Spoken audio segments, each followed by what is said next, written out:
Bismillahirrahmanirrahim. Alhamdulillah. Nahmaduhu wa nasta'inuhu wa nastaghfiruh wa na'udzu billahi min shururi anfusina wa min sayyi'ati a'malina. Billah wa asyhadu an la ilaha illallah wahdahu la syarika lah wa asyhadu anna Muhammadan abduhu wa rasuluhu la nabiyya ba'dahu. Allahumma shalli ala Muhammad wa ala ali sayyidina yang kami hormati Majelis Tabligh Pimpinan Daerah Muhammadiyah Kabupaten Pekalongan, Pimpinan Daerah ISIP Kabupaten Pekalongan, yang terhormat Profesor Alimatul narasumber kita pagi hari ini, alhamdulillah yang sudah berada di depan kita atau di tengah-tengah kita. Beliau tadi malam hadir dari Jakarta dan insya Allah nanti akan memberikan ilmu kepada kita semuanya. Dan mungkin Bapak Ibu sewu sing nyambut kok pimpinan daerah Muhammadiyah kok metune wedoan nggih. Ini perlu kami sampaikan Bapak Ibu bahwa di struktur pimpinan dari pimpinan pusat sampai pimpinan daerah, bahwa pimpinan daerah Asia secara otomatis menjadi anggota eksekutif pimpinan harian, ya, dari pimpinan harian pimpinan daerah Muhammadiyah, dari pimpinan pusat, pimpinan wilayah, juga pimpinan daerah. Ini berlaku di di organisasi kita atau di persyarikatan kita. Yang alhamdulillah pada pagi hari ini, karena yang mengisi adalah Profesor Halimah ini dari pimpinan harian, ini sepakat nanti yang menyambut adalah anggota pimpinan harian tapi juga dari yang perempuan. Nun sewu Bapak Ibu, jadi memang saya satu-satunya kalau rapat di pimpinan harian itu, di pimpinan daerah Muhammadiyah itu ya kena gawe dola gagasan jadi karena perempuan sendiri. Nah ini hari ini alhamdulillah kita kedatangan berluar biasa. Mudah-mudahan nanti apa yang disampaikan oleh beliau itu bisa kita amalkan, bisa kita laksanakan dengan sebaik-baiknya. Kemudian yang kedua, kami menyampaikan terima kasih yang pertama kepada Majelis Tabligh yang telah melaksanakan kegiatan kajian Ahad pagi, alhamdulillah setiap bulan ya, pada pekan yang ketiga. Yang kedua kepada pimpinan daerah Asia Kabupaten Pekalongan, kepada takmir Masjid Al-Huzaimah Kajen ini, kepada amal usaha yang telah mensuplai, memberikan sarapan kita semuanya, yang hari ini alhamdulillah dari SMA, MA dan SMK Muhammadiyah Kabupaten Pekalongan. Terima kasih sekali. Mohon dimaklumi ya, apapun rezeki yang kita terima pada hari ini, dan alhamdulillah persiapan untuk sarapan kita itu berjumlah kurang lebih 2.500, dan mudah-mudahan nuwun sewu nanti pada pengajian yang akan datang juga mungkin ada Bapak Ibu yang terketuk hatinya yang kepingin memberikan kami juga tidak menutup monggo. Kemudian ucapan terima kasih juga yang alhamdulillah pada hari ini dari DPD 4 ya akan menyerahkan mobil operasional kepada pimpinan daerah pemuda Muhammadiyah dan Kokam untuk kegiatan-kegiatan kemanusiaan, karena alhamdulillah bahwa kita ya Nun Sewu di pimpinan daerah Muhammadiyah Kabupaten Pekalongan ini insya Allah untungnya amal usahanya insya Allah kita saling sengkuyung. Apalagi mungkin Nun Sewu ya panjenengan mungkin yang belum pernah mendengar atau melihat bahwa Sismu juga alhamdulillah sudah punya tim gawe rumah. Mobilnya biasanya riwani ibu. Tim gawe rumah ini memang yang bertugas untuk memberikan bantuan kepada warga yang membutuhkan untuk perbaikan rumah ataupun yang rumah rusak baik oleh karena bencana dan lain sebagainya.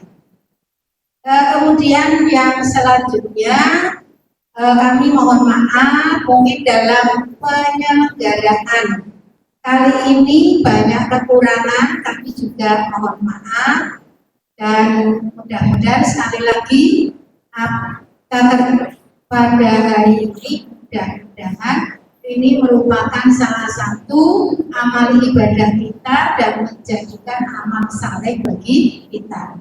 Demikian kurang bijaksana kalau saya bertutur kata yang panjang lebar, dan mari kita mantapkan hati kita untuk bersama-sama mendengarkan nanti tausiah-tausiah atau ilmu-ilmu yang akan disampaikan oleh Profesor Halimatul Ikhtiar. Nasrul minallah wa barakatuh wa basyiril mukminin. Assalamualaikum warahmatullahi wabarakatuh.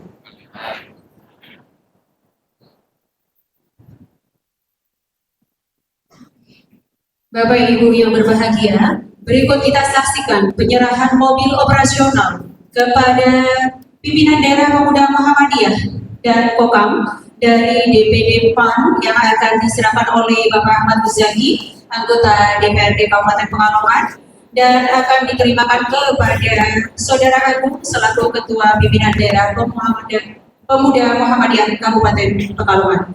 Disilakan.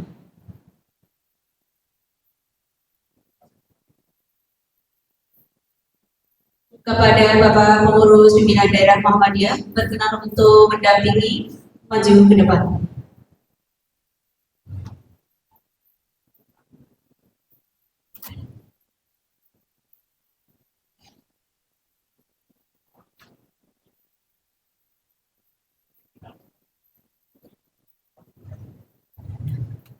Monggo mobil tunya.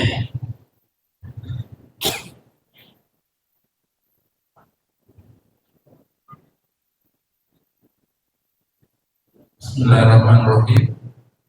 Kami serahkan satu unit kendaraan operasional dari DPD PAN Kabupaten Pekalongan, fraksi Partai Amanat Nasional DPRD Kabupaten Pekalongan, sebuah mobil Hilux double kabin yang sementara masih plat merah dan nanti bisa dibalik nama menjadi plat hitam. Semoga untuk Kokam dan pemuda Muhammadiyah dapat memanfaatkan mobil pemberian kami demi kesejahteraan umat. Assalamualaikum warahmatullahi wabarakatuh. Assalamualaikum warahmatullahi wabarakatuh. Bapak Ibu yang kami hormati, khususnya pada teman-teman dari DPD PAN Kabupaten Pekalongan beserta anggota DPRD dari fraksi PAN, kami atas nama pimpinan daerah Muhammadiyah Kabupaten Pekalongan menerima bantuan kendaraan operasional untuk anak-anak kami pemuda dan Kokam. Jadi sebetulnya sudah diserahkan pada pemuda dan Kokam, dan pada hari ini dari DPD PAN dan juga dari anggota DPRD fraksi PAN menyerahkan pada kami, karena yang bisa memelihara atau mempelihara itu dari orang tua. sehingga nanti pada saat dipakai oleh anak-anak kami dari pemuda maupun dari Kokam, kami persilakan. Semuanya berada di kompleks PTM atau gedung dakwah.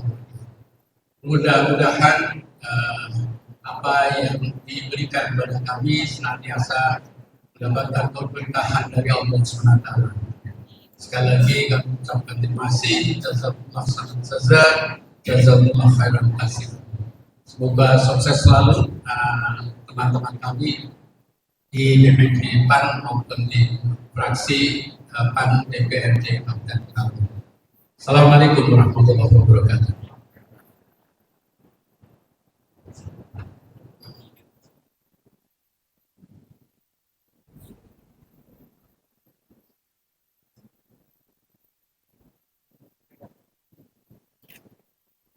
Ya, berikan aplaus yang meriah Bapak Ibu.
Bapak Ibu yang berbahagia, acara selanjutnya adalah acara inti pengajian ahad pagi oleh Ibu Profesor Alimatul Kiptiah PhD, Komisioner Komnas Perempuan, anggota Majelis Tabligh dan Tarjih Pimpinan Pusat Muhammadiyah, dan Sekretaris Lembaga Pendidikan dan Pelayanan Pusat Aisyah, Pimpinan Pusat Aisyah. Kepadanya disilakan.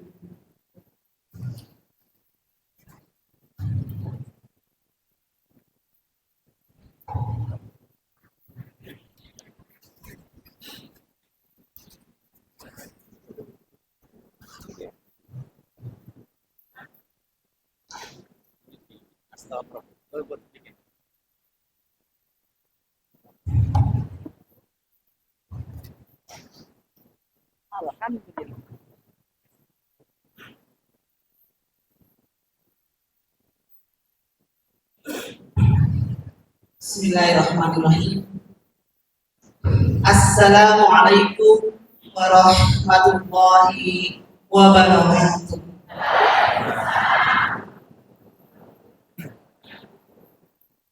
Salam sehat, salam kebaikan, salam Indonesia yang bineka untuk kita semuanya. Kebetulan saya juga dari Komnas Perempuan, kita punya salam Indonesia yang bineka untuk kita semua gitu. Daripada semua salam agama disebutkan, khawatirnya nanti ada yang kelewat gitu. Alhamdulillahirabbil alamin. Salatu wassalamu ala asrofil mursalin wa ala alihi wa ashabihi ajma'in, amma ba'du. Allahumma arinal haqqa haqqan warzuqna ittiba'ah wa arinal batila batila warzuqna ijtinaba. Amin ya rabbal alamin. Yang kami hormati Ibu Ketua PDA Pekalongan, Ibu Rum, dan beserta jajaran pimpinan yang ada, juga Bapak Ketua PDA PDM Pekalongan Makmur dan beserta jajaran pimpinan, takmir masjid, lalu majelis tabligh, dan juga ibu-ibu, bapak-bapak, para jamaah pengajian ahad pagi yang dirahmati oleh Allah. Alhamdulillah pagi ini tidak hujan, sehingga kita semuanya insya Allah tidak terkendala dengan cuaca. Ini luar biasa sekali ya. Wah, saya masuk itu merinding. Nah, ini pengajiannya kok sampai sakurai kawan udah ini pesertanya gitu ya. Luar biasa sekali. Ya. Yang kedua juga atas junjungan Rasulullah juga, ya para perempuan-perempuan kayak saya ini bisa jadi profesor. Kalau beliau tidak hadir, Nabi Muhammad tidak hadir, nggak mungkin perempuan saat itu punya hak untuk pendidikan yang sama tingginya dengan laki-laki. Karena itu kita juga bersolawat kepada Rasulullah, atas beliaulah kita semuanya hadir di sini. Yang ketiga kalinya saya sangat mengapresiasi inisiasi dari Ibu Bapak BDM, PDA dan seluruh warga Persyarikatan Muhammadiyah Pekalongan, karena saya dengar ini baru pertama kali mendatangkan narasumber perempuan. Ya. Mohon izin menyampaikan Bapak Ibu sekalian, utamanya pengurus pengajian ya, nanti kalau undang lagi ibu-ibu untuk jadi narasumber dan harus jadi profesor ya. Tanpa profesor pun asal punya kemampuan, keahlian, pengalaman, insya Allah bisa dihadirkan. Saya tadi nanya ke guru, Bu, ini pengajian akad pagi sudah perempuan ada. Kalau yang isi pengajian tarwih ada nggak? Tarwih belum ya? Gitu. Belum.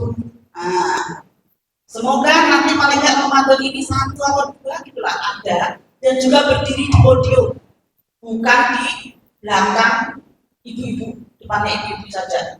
Ini sudah dicontohkan oleh pimpinan pusat Aisyah di Unisa tahun kemarin, separuh dari narasumber tarwih itu perempuan dan juga berdiri di podium.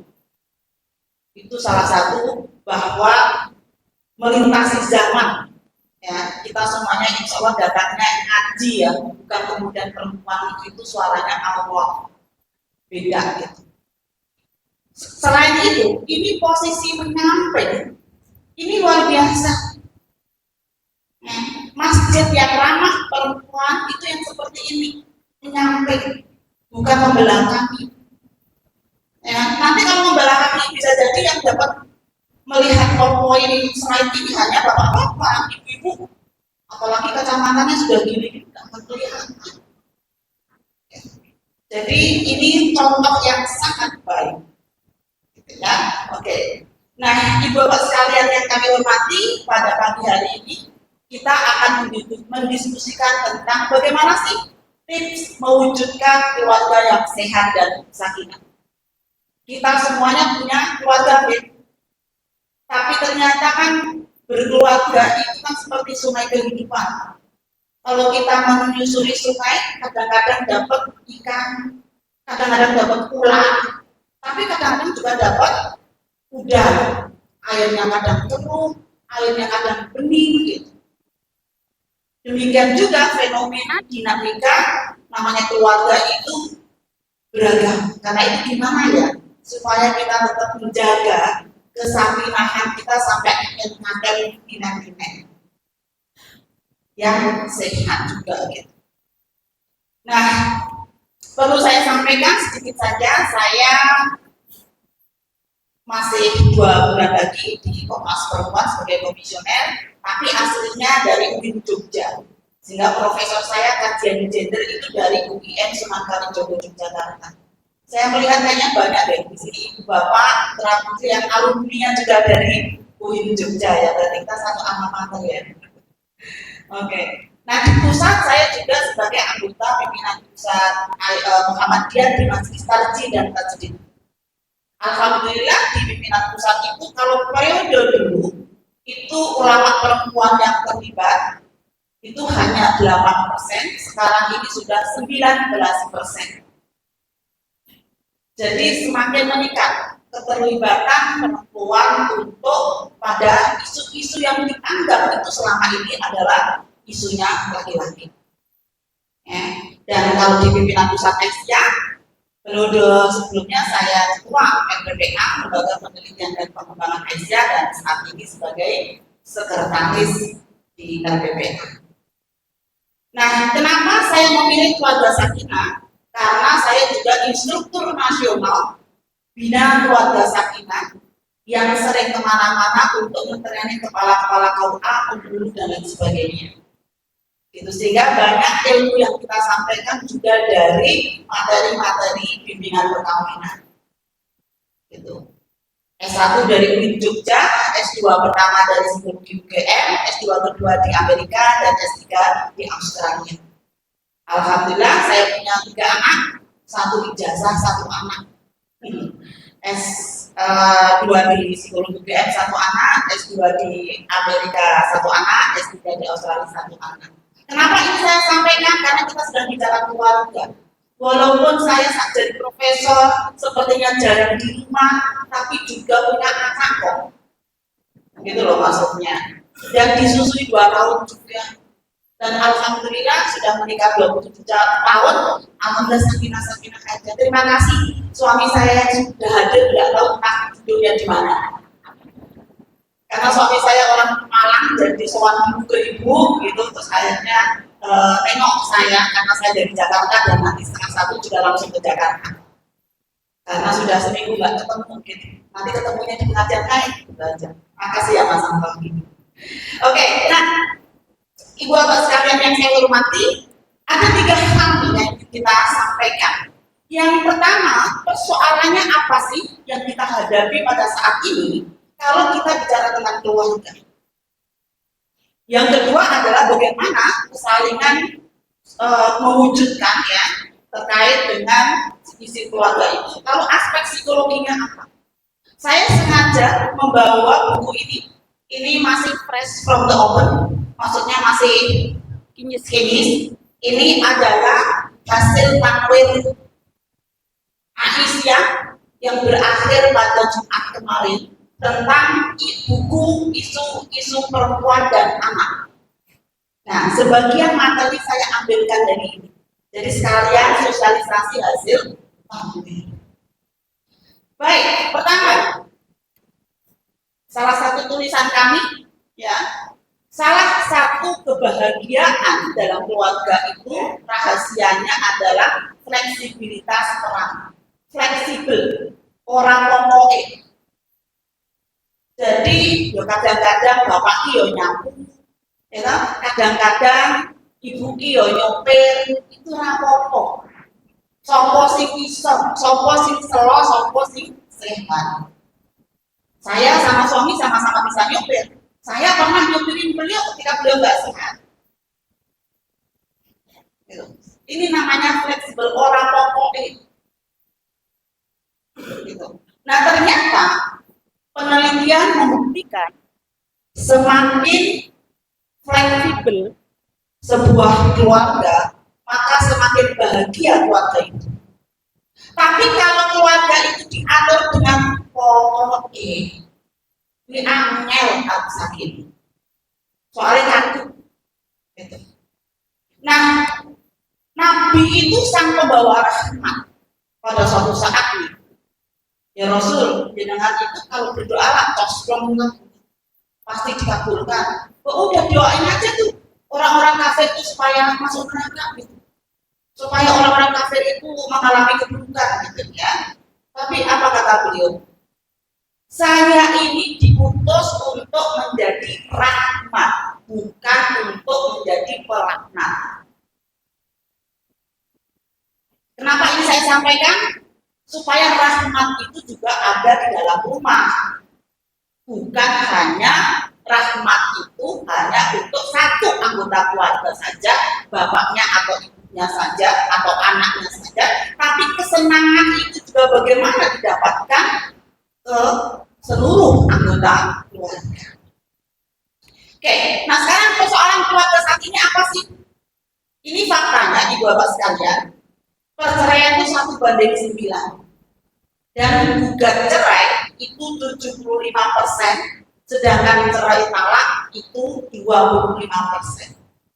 Ini fenomena apa ya? Kenapa kok banyak ibu-ibu yang menceraikan suaminya? 75% tuh. Sementara bapak-bapak menceraikan istri itu hanya 25%. Nah, ini apa ini persoalannya? Ya kan? Sekarang tren bapak rumah tangga itu meningkat. Juga krisis maskulinitas. Apa itu krisis maskulinitas? Merasa dirinya nggak jadi laki-laki sejati. Itu meningkat. Nanti kita akan cerita. Tapi satu sisi juga semakin banyak keluarga yang menerima konsep kesalinan, konsep kesetaraan. Itu juga semakin banyak. Ya.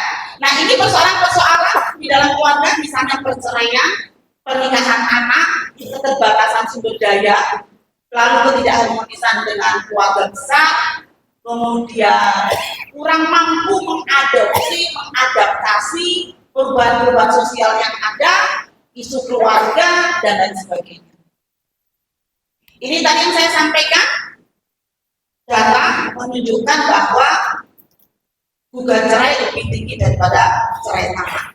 Nah, selanjutnya, perceraian itu yang paling banyak disebabkan karena perselisihan yang terus-menerus, nggak ada hentinya. Selain itu juga karena ada persoalan-persoalan KDRT yang cukup mewarnainya. Ini ada satu penelitian terkait dengan perceraian. Itu orang bercerai itu macam-macam sekali nih penyebabnya.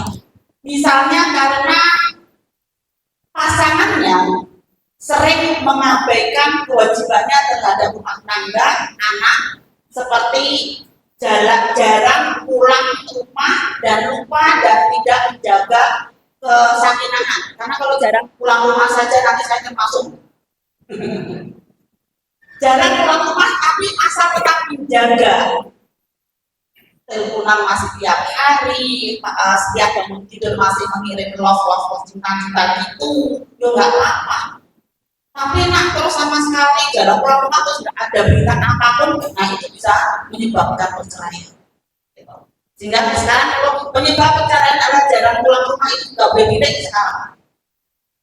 Ya, yang jarang pulang rumah dan tidak menjaga, merawat kesakinaannya itu.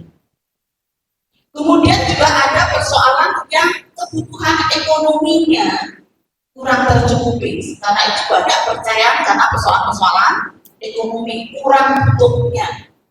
Lalu juga ada kekerasan, baik itu fisik, psikis, seksual maupun penelantaran ekonomi. Itu juga terjadi, nggak cocok lagi. Ya nggak cocok aja gitu. Dulu 5 tahun pertama cocok, sekarang kok tidak cocok ya? Ada apa ini? Ada perubahan karakter yang ada misalnya. Lalu juga sering mabuk. Itu juga menyebabkan perceraian. Adanya keterlibatan atau campur tangan orang ketiga, perselingkuhan dan lain sebagainya begitu. Lalu juga cintanya berkurang. Cintanya berkurang jadi menyebabkan perceraian juga ya. Lalu ada tuntutan dari salah satu pihak yang ingin menguasai, ingin mendominasi. Pokoknya aku berwenang di keluarga ini, misalnya gitu. Nah, dengan adanya teknologi, ternyata ini juga sangat mempengaruhi. Cinta lama bersemi kembali gara-gara di medsos. Dulu nyari nomor kontaknya susah, sekarang gampang. Sehingga 80% perceraian itu meningkat gara-gara ada teknologi. Karena itu hati-hati Bapak sekalian. Ya, say hello boleh, tapi nggak usah diteruskan. Pandangan pertama ingat, pandangan kedua laknat. Ya, karena itu ini kemudian memicu adanya perselingkuhan. Perkosaan dalam perkawinan itu juga terjadi, marital rape. Kenapa? Karena suami merasa berhak untuk dilayani, sehingga dia kadang-kadang memaksa pasangannya untuk melayani. Apalagi kemudian menggunakan hadis itu, tidak ada arujulun itu, Kalau kamu nggak melayani aku dikutuk malaikat sampai 10. Gitu. Ya kan? Nah, kalau itu terjadi gimana tujuan perkawinan yang sakinah itu ketenangan? Ya nggak jadi tenang dong. Kalau kemudian itu dipaksa-paksa. Ini penelitiannya di Anissa dan GM bahwa 75%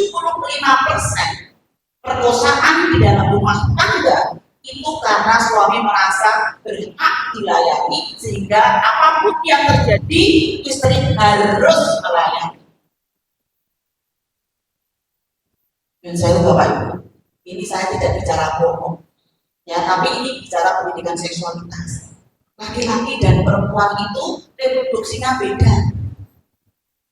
Saya dulu di Amerika memang ambil fokus pada isu seksualitas karena saya harapannya mendapatkan ilmu banyak daripada di Indonesia. Laki-laki itu kayak lampu listrik Pak, nyala hidup sudah selesai. Perempuan itu kayak gelombang radio, kadang-kadang dicari aneh banget gitu, tapi kadang-kadang dapat beberapa kali. Karena itu dengan logika ini dan reproduksi yang diberikan oleh Tuhan yang berbeda ini, maka mestinya suami yang melayani istri dulu. Karena kalau istri melayani suami dulu, habis suami satu kali selesai. Tapi kalau suami melayani istri dulu, karena istri bisa berkali-kali itu, ya kan? Maka kemudian barulah nanti bersama-sama. Gitu kalau secara organ reproduksi. Waduh, ini kok dalam banget sih sampai ke sana perbincangannya. Ya karena ini tadi merasa harus dilayani. Itu kan kemudian bertentangan dengan guna libasul lakum wa antum libasul lakum. Istri pakaian bagi suami, suami pakaian bagi istri, sehingga tidak ada pemaksaan karena orang masih nabil makruh. Bergawilah istri kami itu dengan cara yang makruh. Loh, tapi kan ada hadis Bu yang mengatakan istrimu kan ada bagi kamu, maka datangnya semau kamu. Nah seringnya yang digaris bawahi itu yang semau kamunya itu, sehingga seolah-olah kepuasan seksual itu kewajiban istri, hak suami. Kalau kesimpulannya kayak gitu, ibu mau nggak? Nggak mau. Ya kepuasan seksual itu ya hak dan kewajiban bersama. Supaya kita mendapatkan ketenangan bersama. Gitu. Ya. Oke. Nah baik. Nah ini salah satu hal yang lain Ibu Bapak sekalian. Karena sekarang perubahan sosial itu terjadi. Terbaik, tercepat, lulusan itu kebanyakan perempuan, utamanya di ilmu sosial. Saya sebelum jadi komisioner di dekanat 6 tahun di Fakultas Dakwah dan Publik Sains UIN Sunan Kalijogo Yogyakarta. Setiap wisuda mau mencari lulusan terbaik laki-laki akhirnya minta ampun.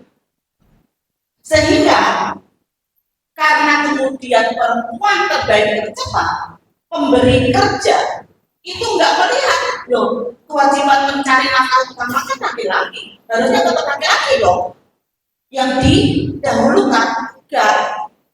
Ya siapa yang dia mempunyai performa yang baik, bisa menghasilkan banyak pada perusahaan atau pemberi kerja, entah laki-laki entah perempuan, ya dia yang direkrut. Nah salah satu indikatornya jumlah ASN perempuan tahun 2018 itu hanya 48%. Tahun 2023 sudah meningkat 54%. Apalagi kan sekarang gerakan perempuan saya ini kan banyak sekali, gerakan laki-laki kan nggak ada. Jadi memang perlu ada gerakan laki-laki untuk tidak nonton game terus, gerakan laki-laki untuk tidak nonton bola sampai tengah malam. Ya kan? Gerakan laki-laki untuk tidak minjem catatan temennya kuliah untuk yang perempuan, misalnya. Nggak ada itu. Saya pernah penelitian 10 hari di Finlandia, yang di sana perempuan itu digambarkan sebagai sosok yang sangat bagus. Ya, laki-laki digambarkan sebagai pemain olahraga, pemabuk. Nah, kami para Aisyah ini, Nasyatul Aisyah dan juga para aktivis perempuan nggak mau itu terjadi di Indonesia. Kami inginnya bahagia bersama, nggak hanya salah satu yang menonjol. Nah, dampak perubahan sosial itu menyebabkan banyaknya tren bapak rumah tangga. Apa maksud bapak rumah tangga? Terlibat pada urusan domestik dan pengasuhan, ikut nyuapin anak dan ikut nyampung. Kenapa? Karena para perempuan sudah ikut mencari nafkah. Putusan tarjih di buku tuntunan keluarga Sakinah di sana jelas disampaikan kewajiban suami adalah mencari nafkah dan mendorong istri untuk berkontribusi pada nafkah keluarga. Biasanya fikih-fikih klasik mengatakan kewajiban suami adalah mencari nafkah. Tapi di Muhammadiyah di Aisyah tidak begitu. Kewajiban suami mencari nafkah dan mendorong istri untuk berkontribusi pada nafkah keluarga. Sehingga apa? Uang ya uang bersama. Nggak ada lagi uangku sendiri. Coba kalau itu terjadi, kira-kira si ciloko macet sopo? Ngerti lah ciloko macet ini? Yang paling susah di sopo. Bapak-bapak sudah tadi terbaik tercepat perempuan, cari pekerjaan susah. Ini ibu-ibu masih mengatakan uangku sendiri. Kasihan bapak-bapak itu. Kenapa? Sekarang jumlah orang bunuh diri itu lebih banyak laki-laki daripada perempuan. Tapi percobaan bunuh diri itu banyak perempuan daripada laki-laki. Jadi bapak-bapak itu kalau mau bunuh diri pakai alat-alat yang benar-benar mati. Kalau ibu itu masih percobaan anak jadi. Ya, salah satunya itu disebabkan karena bapak-bapak ini diharapkan oleh masyarakat yang patriarki ini harus kuat, nggak boleh nangis, kalau masalah ya baru ditanggung sendiri, kan begitu. Kalau ibu kan biasa curhatan, sehingga singkat, gitu. Nah ini persoalan. Nah masalahnya ibu bapak sekalian, kadang-kadang perempuan yang mempunyai penghasilan lebih daripada suaminya, dia itu memandang rendah suami. Itu yang jadi masalah. Melihat, mengukur urusan keluarga dengan urusan kapitalis, yaitu dengan uang, bukan humanis. Kenapa? Ya bisa jadi karena mencontoh dulu suaminya begitu sih, ketika dia menjadi penghasilan pertama, dia suka merendahkan. Ya sudah, aku sekarang penghasilan lebih banyak, aku gantian merendahkan. Itulah yang tidak menyebabkan kesakitan. Tidak ada larangan istri punya penghasilan lebih atau menjadi penafkah utama di keluarga. Siti Khadijah juga mencontohkannya. Yang dilarang adalah ketika menggunakan uang itu sebagai ukuran untuk menindas yang lainnya, merendahkan yang lainnya. Itu yang dilarang. Karena di banyak kasus ketika laki-laki direndahkan, maka untuk mengembalikan ini laki-laki yang benar laki-laki, dia melakukan KDRT. Setelah nempelnya, aku yang muncul lagi. Nah perempuan, aku mikir hanya duit di rendah. Sekarang aku punya uang di kantong ini karena berapa? Makanya jadinya 75% itu jadinya bukan cerai karena persoalan perubahan sosial yang ada, tapi tidak ditangkap, disikapi dengan kecerdasan yang baik.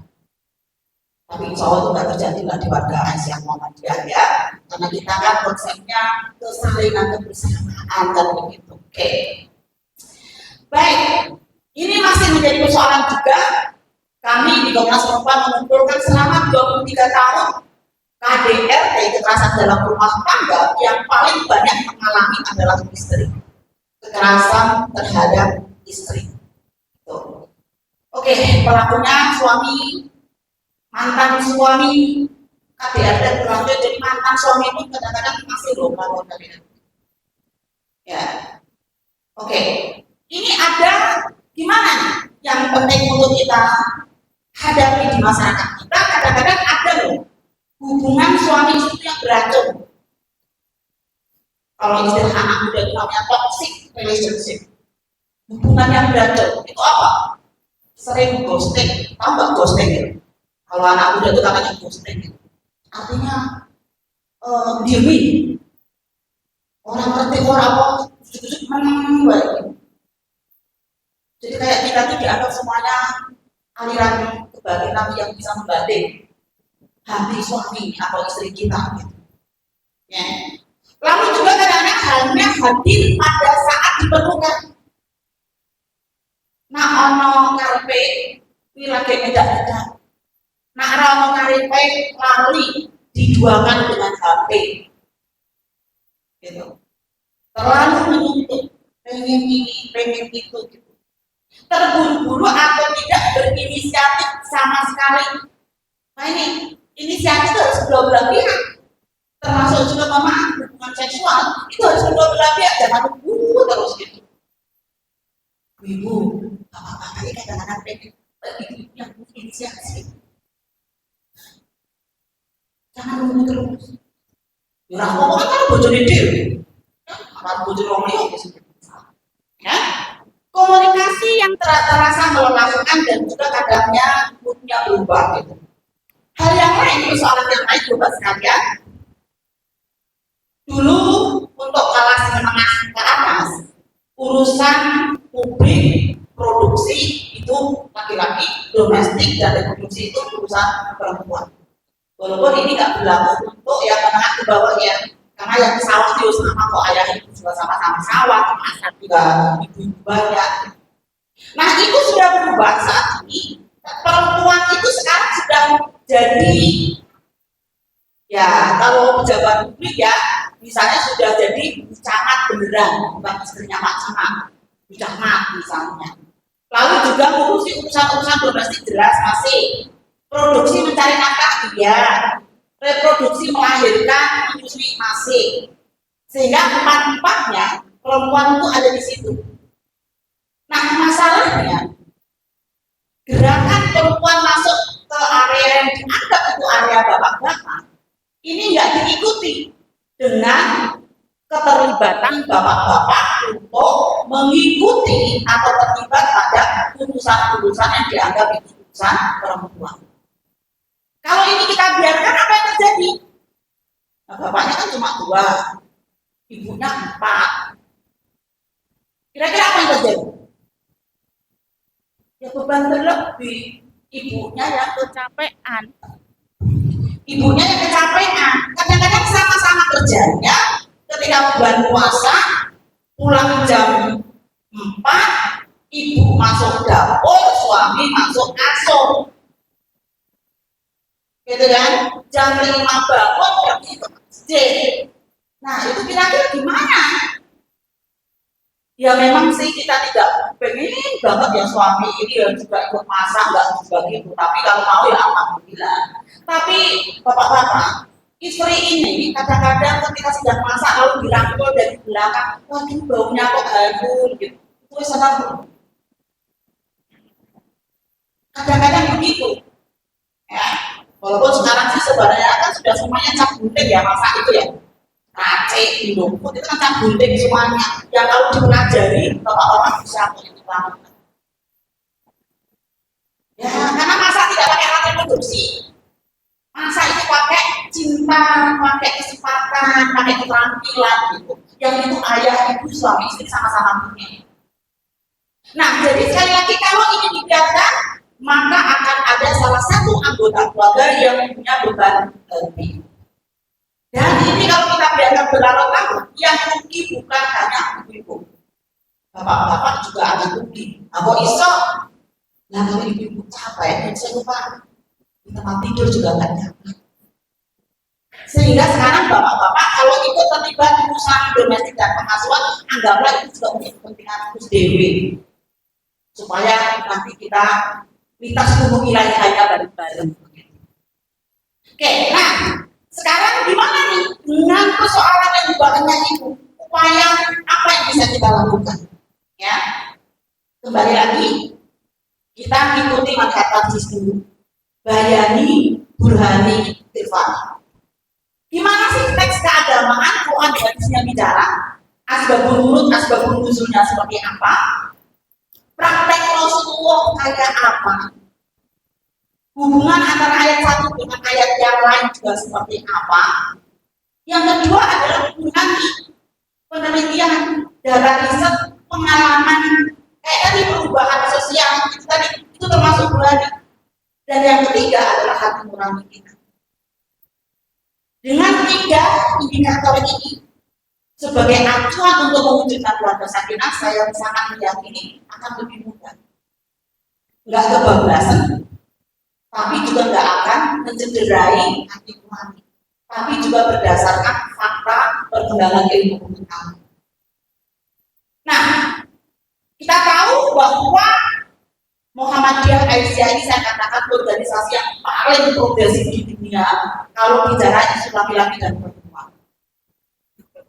Karena memang tidak ada yang harus diunggulkan dan juga tidak ada yang harus direndahkan.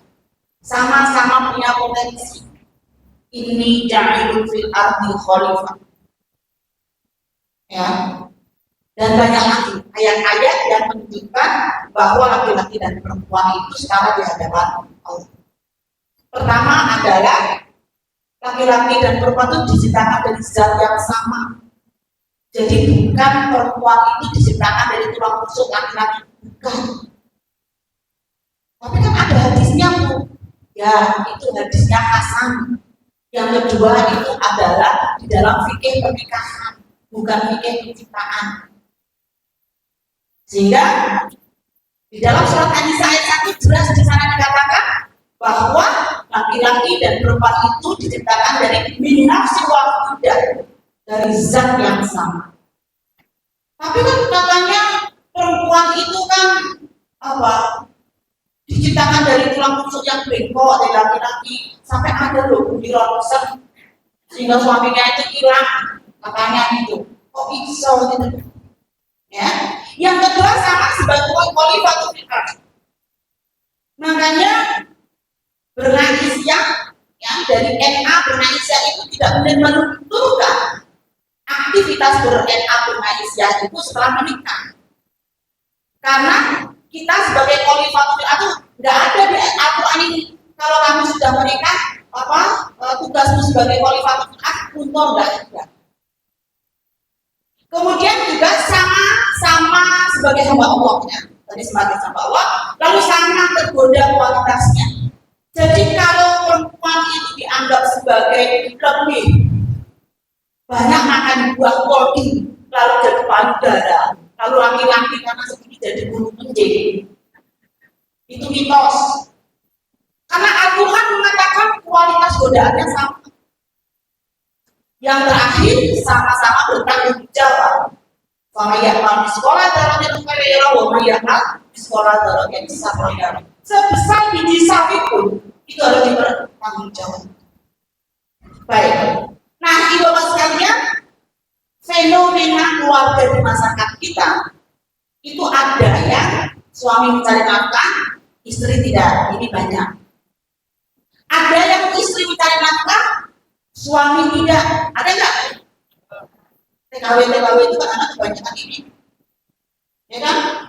Apalagi yang kena PHK setelah pandemi, ada yang mencari nafkah utama, jadinya istri. Tapi ada yang dua-duanya mencari nafkah. Kebanyakan Aisyah Muhammadiyah dua-duanya mencari nafkah. Tapi ada loh dua-duanya nggak cari nafkah. Terus makanya gopong. Lah kan hartanya 10 sampai 70 juta. Atau biasanya ini terjadi kepada pernikahan anak. Jadi karena pernikahan anak dia belum bisa cari ekonomi sehingga nafkahnya masih disupport oleh ayah ibu. Ataupun juga yang single parent. Pertanyaannya, mana keluarga yang paling ideal, yang paling sakit? Di antara 5 bentuk keluarga itu, yang mana? Jangan terjebak bentuknya. Yang utama keluarga yang sakinah itu satu, yang menjamin tidak ada kekerasan apapun, entah fisik, psikis, ekonomi atau seksual, nggak ada itu kekerasan. Yang kedua, menjamin tumbuh kembang yang seimbang anggota keluarganya. Bukan hanya anak laki-lakinya saja yang disekolahkan, tapi anak perempuannya pun juga disupport supaya berdaya secara ekonomi. Lalu juga menjamin relasi yang seimbang, nggak ada orang nomor 1, nomor 2. Karena di keluarga Aisyah Muhammadiyah itu adalah kolektif-kolegial, kepemimpinan bersama. Analoginya bukan analogi perahu yang dia hanya satu nahkoda, tapi analoginya adalah pesawat. Pesawat itu selalu ada pilot dan kopilot. Kadang-kadang pilotnya laki-laki, kopilotnya perempuan. Ya. Lalu terpenuhi kehidupan dasarnya, saya ideal apapun kalau nggak bisa makan, nggak punya tempat tinggal, ya orang bahagia, rasa senang. Meyakini semua peran sama kuliahnya, yang dinafkahi maupun yang menafkahi sama-sama kuliahnya. Nggak kemudian yang menafkahi lebih muda daripada yang dinafkahi. Lalu juga yang melanggengkan kebaikan. Karena itu biasanya di masyarakat kita itu sering punya pemikiran nomor 1 Tuhan, nomor 2 suami, nomor 3 istri. Itu kalau dari tuntunan keluarga sakinah tidak begitu. Jadi menjadi segitiga, ya. Suami atas, Tuhan atas, lalu suami dan istri setara. Malah dasarnya landasan normatifnya banyak. Nggak perlu saya sampaikan lagi ayat hadis dan sebagainya. Tetapi kan ada jalur orang alamisa. Ingat itu Bapak sekalian, dan beragama perlu tingkat Islam. Jangan tingkat dasar terus. Yang tidak bisa membedakan rijal dan dhamma. Jadi kalau beragama masih tingkat dasar, itu nggak bisa bedain. Kenapa Allah memilih kata-kata rijal dalam Nisa 34 atau memilih dhamma pada pernikahan? Inilah yang kemudian disebut dhamma biologis laki-laki, sedangkan rijal itu adalah sesuatu yang sebenarnya bisa diubah peran-perannya antara laki-laki dan perempuan. Sehingga sebenarnya al-rijal wa Arabisa itu adalah ayat KDRT, bukan ayat pokok. Nanti kita belajar lagi ya. Nah, oke. Kalau kita memilih yang tadi ya, Tuhan, suami, istri, berarti kalau kita memilih cara berkeluarga yang hierarki, maka akan terjadi keyakinan ada orang nomor 1 dan ada orang nomor 2. Lalu juga terjadi pengembilian tauhid. Apa maksudnya? Yang sudah dikatakan Allah, bukan? Ya. Dikut ya. Alah nggak bunyi mas. Nggak bunyi pak.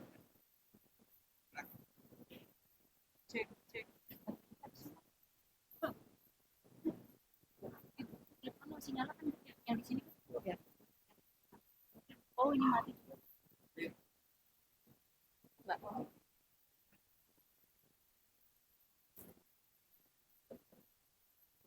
Mohon maaf yang di luar sana jangan pulang dulu ya, kita belum selesai.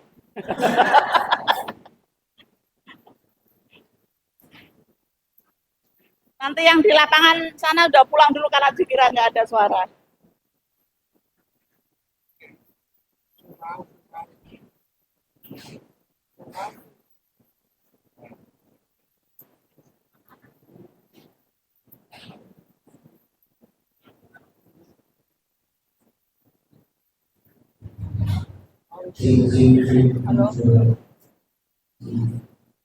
Halo, nggak ada suara apa ini.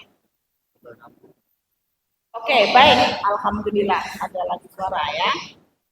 Nah, jadi sekali lagi kalau kita memilih keluarga yang hierarki, maka akan ada kemungkinan untuk terjadi kesewenang-wenangan, otoriter, dan juga ketidakadilan. Ya. Oke, saya mungkin agak percepat aja ya. Baterainya nggak bisa. Mungkin lebih dekat lagi, kemudian yang ada mungkin kamu tadi di sini.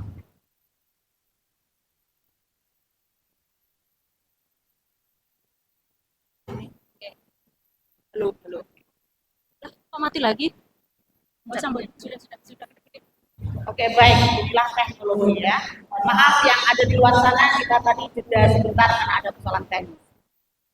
Nah, maka kalau ibu bapak sekalian, kita memilih keluarga yang setara, memahami suami istri seimbang di hadapan Allah, insya Allah kita sama-sama akan menjalankan hidup keluarga itu dengan penuh kesakinahan dan ketenangan. Ya, oke. Baik. Nah, ini ya, kalau kita bicara tentang akhlak hubungan suami istri, itu sebenarnya melibatkan akhlak kita kepada Allah, akhlak kepada diri sendiri, dan juga akhlak kepada sama manusia. Kenapa ini kita sampaikan? Karena kadang-kadang persoalan ketidaksakinahan itu juga diawali dari akhlak yang tidak melibatkan Allah di dalam kehidupan kita berkeluarga. Kita tahu Nabi Muhammad itu memang diutus untuk menyempurnakan akhlak yang mulia. Nah, saya ingin menyampaikan ini kewajiban bersama suami istri di dalam hubungan tuntunan keluarga sakinah.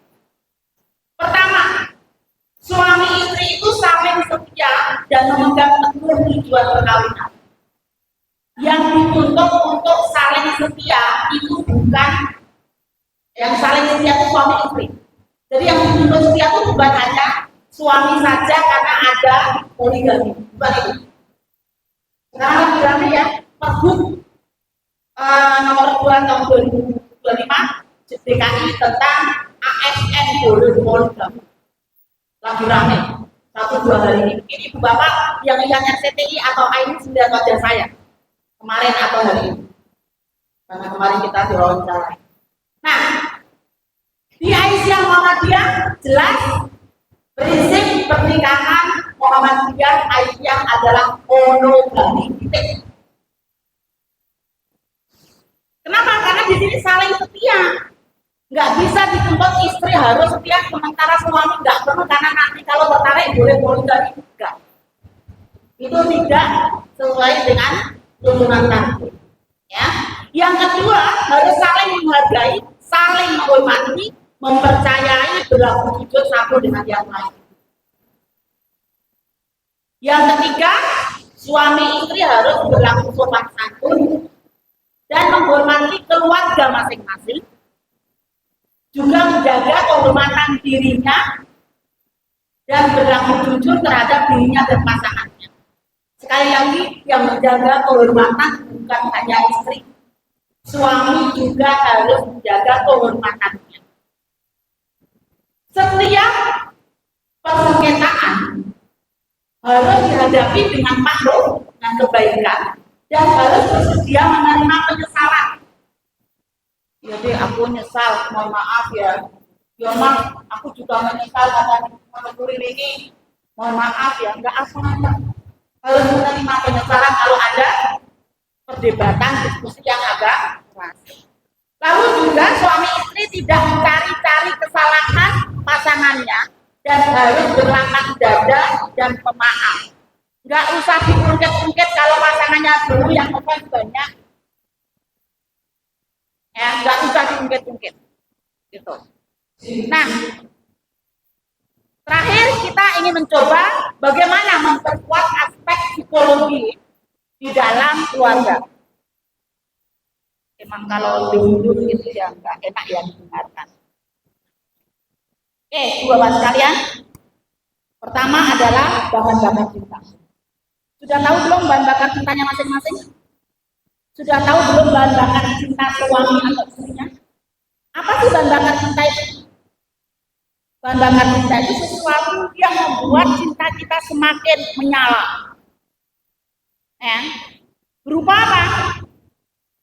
Ngomong bareng, bikinin teh, mungkin karaokean bareng, gitaran bareng, terserah, atau mungkin datang ke pengajian bareng. Itu namanya bahan bakar cinta. Masalahnya kadang-kadang kita nggak tahu bahan bakar cinta kita dan apalagi pasangan kita. Maka ini PR ya. Habis pengajian ini tolong diskusikan dengan pasangannya masing-masing. Kira-kira bahan bakar cintanya itu apa? Apa sesuatu yang membuat kita itu merasa dicintai dan pasangan kita juga merasa dicintai. Mungkin 5 tahun pernikahan pertama bahan bakar cintanya adalah tabungan deposito. Tapi bisa jadi setelah menikah 50 tahun bahan bakar cintanya apa? Ngeteh bareng di waktu takbiar. Dengan ini perlu dicari. Nah, sikap dengan pasangan yang dua sekalian, ini PR yang kedua. Karena ini akan menentukan keluarga ibu bapak stabil atau labil. Kalau bisa mengidentifikasi 5 kebaikan, tapi ada 1 keburukan, maka insya Allah pernikahannya akan sakinah dan stabil. Karena nggak ada manusia yang sempurna dong. Coba nih, coba kita refleksikan bojo kuki atau anak kuki kalau misalnya suami istrinya sudah meninggal. Ya, apa ya kebaikannya? Ada nggak saya bisa menyebutkan 5 kebaikan dari pasangan kita atau dari anak kita? Ya, yang anak adalah ibu kita, misalnya kalau kita nggak punya pasangan. Apa? Tetapi kalau kita mengidentifikasinya lah kok hanya 1 kebaikan, tapi isinya 8 keburukan, astagfirullah, itu bisa keluarganya mempunyai kecenderungan labil. Karena itu kita penting ya, paling tidak kita membuat list kebaikan diri kita masing-masing agar keluarga kita menjadi stabil, agar sakinah. Oke. Ya, ini tadi bahan bakar cinta. Nah, 1 lagi, segitiga cinta, bukan cinta segitiga. Kalau cinta segitiga itu merana. Tapi kalau segitiga cinta, bahagia. Apa segitiga cinta? Pertama adalah komitmen. Pernikahan itu adalah sakot walido, perjanjian yang sakral. Yang kedua, kedekatan emosi. Apa itu kedekatan emosi? Ibu bapak kalau mau cerita kepada pasangannya kok masih takut-takut disalahkan, itu berarti kedekatan emosinya masih rendah. Ibu bapak kalau tidak tahu nomor password HP suami atau istrinya, berarti kedekatan emosinya masih rendah. Pada tahu nggak? Enggak di password kok, belitang loh itu. Ya kan? Jadi salah satu indikator bahwa indikasi apa kekuatan emosi kita dengan pasangan kita yang kuat adalah kita nggak takut disalahkan kalau mau curhat sama pasangan.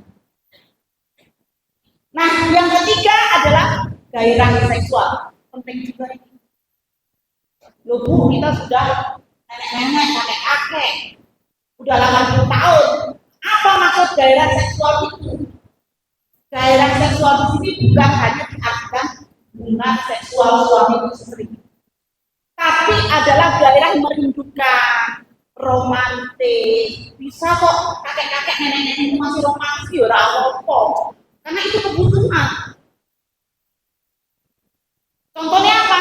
Ya jalan-jalan lansia kadang-kadang masih gandengan, itu romantis. Isen nek kampung kok gandengan, yo nama sawo.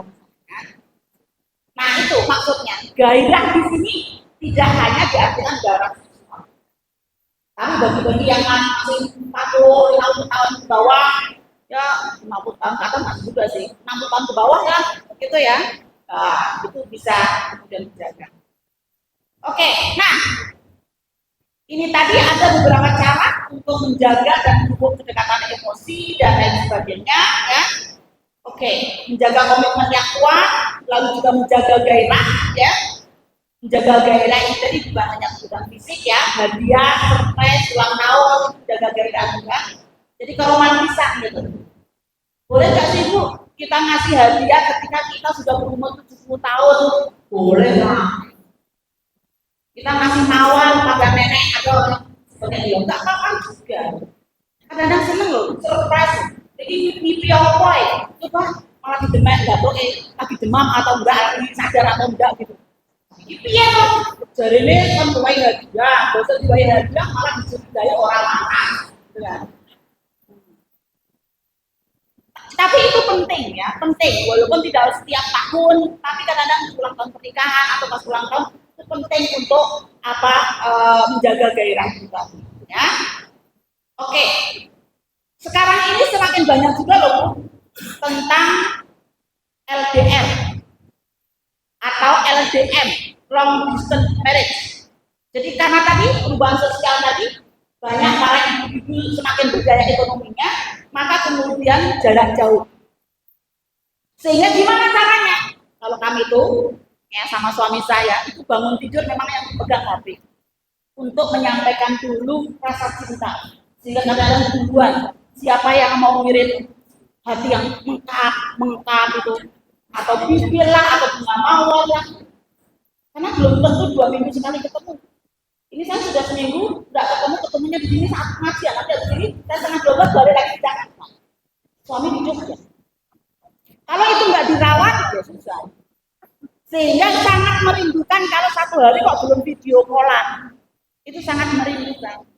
Ini cara menjaga gairah dengan komunikasi yang baik.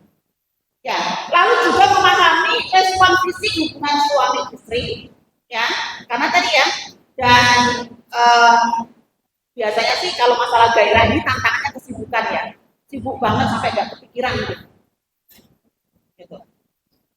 Oke, penting kadang-kadang kita titipkan anak cucu kita ke siapa ke tetangga, lalu kita berdua duduk di pantai bersama berdua ngobrol atau nonton atau apa itu kayaknya penting supaya kemudian bisa ada waktu ngobrol bersama, ya. Nah, ibu bapak sekalian, terakhir relasi suami istri yang sehat bukan seperti lilin. Lilin itu apa? Merelakan diri kita hancur untuk menerangi orang lain. Itu nggak akan sakinah itu pura-pura. Tapi itu penting untuk value cream dari vakum. Untuk memuliakan kamu, untuk pemilihan bisa nggak punya teh, minum teh tetangganya. Tapi masa kebojoan apa ditutup-tutupi ya nggak bisa. Sehingga filosofi lilin itu nggak bisa kita gunakan di dalam memahami relasi suami istri. Sakinah itu hanya dapat diperoleh dengan mawaddah dan rahmah. Memberikan kebaikan yang kita cintai dan kita mendapatkan kebaikan dari orang yang mencintai kita. Sehingga sebenarnya mawaddah tambah rahmah itu sama dengan sakinah. Tapi kadang-kadang kita semoga sakinah mawaddah rahmah ya gitu. Itu enggak sebanding. Sakinah itu ketenangan itu kebahagiaan itu hanya dapat diperoleh ketika kita memberikan kebaikan kepada yang kita cintai, tapi diri kita juga mendapatkan kebaikan dari yang mencintai kita. Dan penting juga menggunakan komunikasi asertif, ya, artinya disampaikan. Kesimpulannya, bapak sekalian, mewujudkan keluarga sakinah itu pertama adalah membangun komitmen untuk membina keluarga bahagia yang tangguh berdasarkan ketuhanan yang Maha Rahman dan Rahim. Jadi keluarga yang berdasarkan dengan nilai-nilai agama. Yang kedua, melaksanakan perkawinan dengan prinsip otonomi kedewasaan dengan mempertimbangkan usia pernikahan. Di buku tuntunan di perlindungan anak kita disebutkan menurut tadi usia pernikahan yang ideal adalah di atas 21 tahun dan tidak dianjurkan di bawah 18 tahun. Itu menurut Haji. Kemudian juga yang dicatatkan pernikahannya dan yang monogami. Yang ketiga, menjalin hubungan antara anggota dalam keluarga dengan prinsip muasalatul ma'ruf, saling memberikan kebaikan, bukan hanya salah satu saja yang mendapatkan kebaikan. saling menyayangi, saling menghargai, saling memberdayakan, dan juga tanpa kekerasan dalam rumah tangga. Melaksanakan hak dan kewajiban berdasarkan cinta dan penuh tanggung jawab, sehingga relasi kuasa itu tidak bisa digunakan di dalam menjalin kesakinaan. Yang ada adalah relasi kasih sayang. Melibatkan anggota keluarga laki-laki dalam tugas-tugas domestik dan juga kesehatan reproduksi. Merubah perspektif dan membantu istri menjadi tanggung jawab bersama. Tapi kadang-kadang begini ya, saya kan sedang melakukan penelitian tren bapak rumah tangga. Kita coba cari tuh apa yang dilakukan oleh Rasulullah terhadap kesehatan domestik. Saya temukan hadis bahwa Nabi itu mengambil air untuk membantu, hadisnya ahlun. Ahlun itu artinya apa? Keluarga. Tapi lah kok terjemahannya jadi zaud, jadi pasangan kok. Terjemahannya itu membantu istri, gitu loh. Jadi kadang-kadang kalau kita hanya copy paste terjemahan aja, nggak langsung melihat teksnya, kita bisa menjadi salah kaprah atau belajarnya tidak tingkat advance tadi, belajarnya masih dasar aja karena sebatas copy paste. Misalnya itu yang kemudian menyebabkan bahwa pekerjaan rumah tangga pengasuhan itu ada jadinya kewajiban istri. Padahal hadisnya itu adalah zaud. Kullu mauludin yuladu ala fitrah, anak lahir dari keadaan fitrah, yang dia mau seperti apa itu tergantung siapa? Ayah ibunya, bukan hanya tergantung ibunya. Tapi pandemi kemarin ibu menjadi guru sama mata pelajaran ya. Ketika capek-capek urusan ibu, tapi ketika pelepasan sudah disebut aja tidak, apalagi di ijazah dituliskan aja tidak. Itu gimana ini? Makanya belangko ijazah pendidikan dasar menengah mulai tahun ini itu akan elektronik dan tidak ada nama ayah ibu. Ayah dan ibu cukup di akte kelahiran. Kemarin kami protes soalnya. Saya kan ini punya pengalaman diundang oleh mu'alimin untuk menjadi wali yang berpidato itu wali. Anak saya lulus kemarin. Saya sampaikan ada Pak Muhajir juga dari PMK saat itu. Pak Direktur, ini luar biasa ya. Pondok laki-laki tapi yang diminta untuk kasih sambutan perempuan. Tapi nama saya kok nggak disebut toh Pak, tapi pas anak saya dapat ijazah. Yang disebut nama Bapak Eko. Ya Allah, rasanya ini kok yobiye gitu loh. Ya kan? Akhirnya kita melakukan advokasi, pergilah ke Mendikbud dan menyarankan agar mu'alimin mulai tahun ini ketika dipanggil anak ke depan itu ya ayah ibunya itu disebut itu orang Bapak Eko. Kalau yang nonton di hafalan 3 juz itu juga ibunya pada ikut kok. Ya kan? Kenapa ketika acara resmi penting gitu ya hilang? Nah, mu'alimat sudah mulai sibuk. Alhamdulillah ya. Mu'alimat itu sudah mulai 4 tahun yang lalu itu nama ayah ibunya disebut. Sehingga kita semuanya, karena itu bikin anak bingung. Loh katanya bingung walidain, menghormati ayah dan ibu. Tapi kenapa ketika dikasih penghormatan kok hanya ayah saja? Itu akan kontradiksi dengan birrul walidain. Oke.